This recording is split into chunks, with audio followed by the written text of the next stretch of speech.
adapt or die. That's the stark warning from the Environment Agency, which says hundreds of people could die in floods in Britain because the country is simply not prepared for the impact of climate change. Well, there's just under a month to go until the world's leaders meet in Glasgow for the Climate Change Conference. They're calling it COP26. And Labour's Shadow Business Secretary, Ed Miliband, says that Boris Johnson needs to get off his sun lounger and ensure the summit is a success. So you're making it personal, Mr Miliband, which is fair enough, and you won't mind if we do the same thing. Last time you were on the show, you were asked by my colleague here if you had an electric car yet. So let me repeat that question a few weeks later. Have you got an electric car? Have you insulated your house? And have you got a green boiler? What are you doing to adapt personally in the Miliband household? The good news is, Richard, nice to be with you, that I have got an electric car. Oh. You're welcome to come and have a ride in it any time you like. Yeah, no, I have. As I said last time, I was planning to get one, and indeed I have. I've spent a lot of time at the charging points around Britain. I now know we need to do a lot more in terms of improving the charging points, because there's a real issue about availability of charging points, some of the sort of compatibility of different chargers. So it's a useful research exercise that my family has been taken on over these last few months. Do you have range anxiety when you go out in it? Gosh, I don't want to dump my wife in it here, but she definitely has bigger range anxiety than me on this. I once got it down to 3%. And so, yeah, which is not a good place to be. I was visiting her parents, and so yeah, I think, look, this is one of the challenges. It's improving all the time. The technology is improving all the time. The range is improving all the time. But there's a serious issue about the charging points, Richard, because if people don't, it's one thing if you've got like a garage or a place you can do it at home. But if you don't, and if you don't have it on the street, the chargers need to get faster. They need to be more available, and also it needs to be affordable for people. We've said. I was just going to say, Ed Miliband, because I'm going to take some of the credit for you getting an electric car. Yeah. Because we put you on the spot over it the last time you were on, and this is the point, isn't it? If you'd like to take credit, Susanna, you're welcome to take credit. You can talk the talk, but unless you walk the walk, and as you're saying, unless you know the practical problems that these options present to people, then it's going to be hard to persuade everyone to go the same way. How much should your electric car cost, for instance? I mean, how much of an option is it to anybody who is currently driving around London looking for fuel and thinking, maybe I'll get an electric car instead? I'm leasing it, but look, you've got to make a very good point. One of the things I proposed last time when I was on your programme and talking about my not having an electric car was that we should have long-term zero-interest loans for families. Now, why do I say that? Because the upfront costs of electric cars are high, but actually the cost as you're using them, the operating costs, are lower than actually having a petrol car. So it's that upfront thing that we need to tackle. That's why we've said to government, have long-term zero-interest loans so it's affordable for people. The key thing on this climate transition is it just going to be a thing that richer people can afford to do, or can we make it affordable? That's true around homes, that's true around transport and all of the other issues. Well, let's see if we can... I think people want to come with us if we make it affordable for them. Well, can we broaden that point then? Can we broaden that point? Let's move away from electric cars.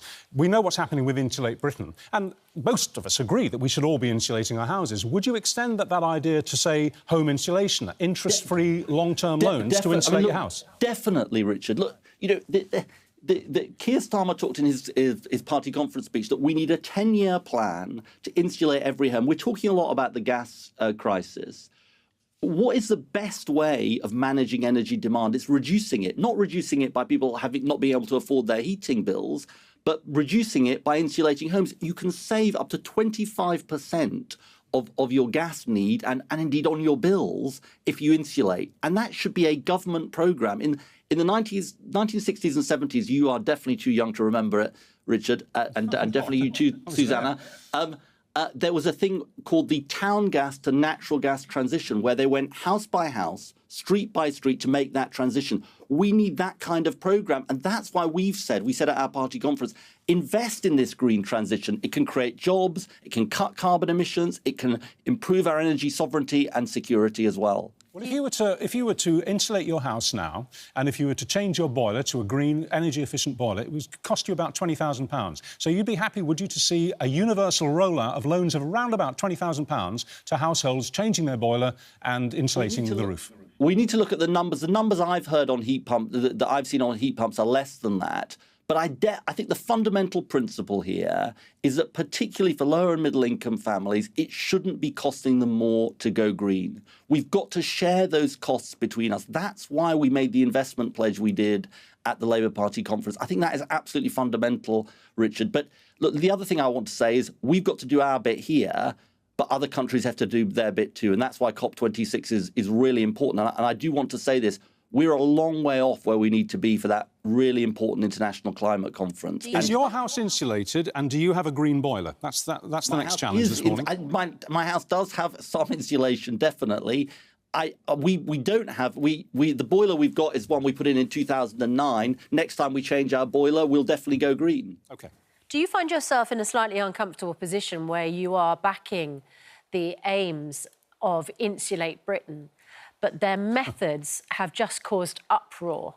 The fact that we've seen protesters resisting people begging to get through. In one instance, a woman who was trying to get to hospital because her mother had been taken in by ambulance, gluing themselves to motorways, stopping people getting to work, stopping people getting to hospital themselves. I mean, it's a weird situation, isn't it, where you're saying that you want to put into place what they're arguing for. They've sort of scored a victory, haven't they? Can I just say, Susanna, if I can put it this way, I take the Prince Charles view on this, which is I understand the frustrations and the aims of organisations like Insulate Britain, but their methods are incredibly counterproductive.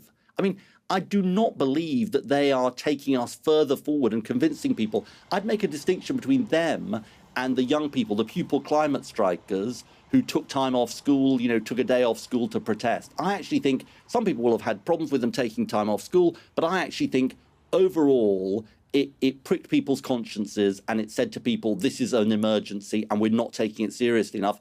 I think the problem with Insulate Britain is they're just alienating people, frankly. But do you think that they should be doing some serious jail time now? Because they are in breach of High Court injunctions now. And it seems to many people looking at it, they keep going out and repeating these actions. And nobody yet has been slung into clink. I mean, they seem to be going into police stations, being given tea and biscuits, let out again. And despite breaking a High Court injunction, they're back sticking their bums to the road the next morning. Surely these people should be inside now doing 6 months. I'm married to a High Court judge, and she rightly, I think, says that, judges have to enforce the laws, and that's what should happen. I mean, that's for them. I'm not going to start saying what sentences people should get. I don't agree with Insulate Britain. I don't agree with what they're doing. Okay. Well, you do agree with them.